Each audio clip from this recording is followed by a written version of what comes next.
Current Affairs 2024 January.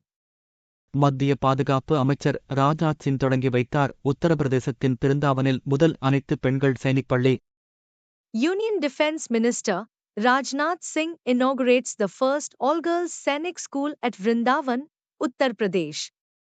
தொழுநோய்க்கு சுகாதார அமைச்சகம் புதிய சிகிச்சை முறையை அறிவித்தது. Health Ministry announces new treatment regimen for leprosy. உலகின் முதல் நாடு தழுவிய மலேரியா தடுப்பூசி திட்டத்தை கேமரூன் தொடங்கினார். Cameroon launches world's first nationwide malaria vaccination program. தொடர்ந்து 6 மத்திய பட்ஜெட்களை தாக்கல் செய்யும் இரண்டாவது நிதியமைச்சர் என்ற பெருமையை நிர்மலா சீதாராமன் பெற்றுள்ளார். Nirmala Sitharaman becomes the second finance minister to present 6 consecutive union budgets.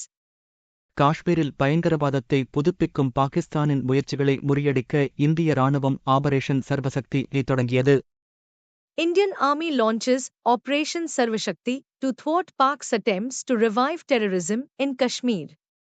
இன்டராபரேபிள் criminal justice சிஸ்டத்தில் உத்தரப்பிரதேசம் முதலிடம். Uttar Pradesh tops in the interoperable criminal justice system.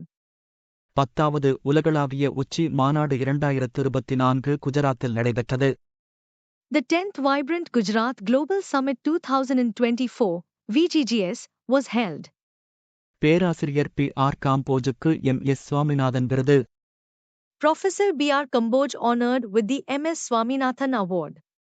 Viswanathan ஆனந்தை பின்னுக்கு தள்ளி இந்தியாவின் முன்னணி செஸ் வீரர் என்ற பெருமையை பிரக்ஞானந்தா பெற்றுள்ளார். Pragnananda surpasses Viswanathan Anand to become India's leading chess player.